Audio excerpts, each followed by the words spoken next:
Welcome to the Learning Pines YouTube. We hope this video helps. You begin by preparing the exact images and signing into Google Gemini. Use high resolution or RAW for best detail. Once done, open the Gemini photo tool and upload your photos via the app or web interface, making sure your connection is stable. You should pick representative shots and annotate any specific goals like retouching, background change, or color grading so Gemini understands intent. Do this now. It saves back and forth and gives Gemini the right context to start processing. Now you move into the detailed editing steps where you tell Gemini what to do and why.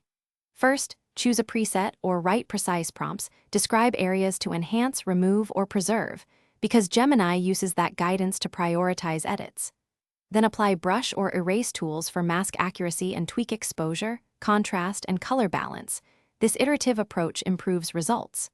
Once you see suggestions, approve them selectively and refine masks, doing small, focused adjustments prevents overcorrection and preserves natural. To finish, export your final image in the format and resolution you need, and always save an editable or layered file so you can revisit changes later.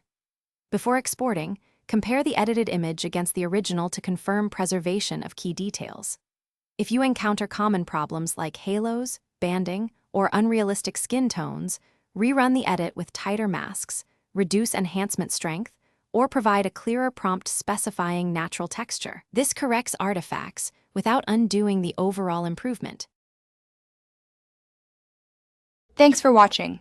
Consider subscribing if we helped you.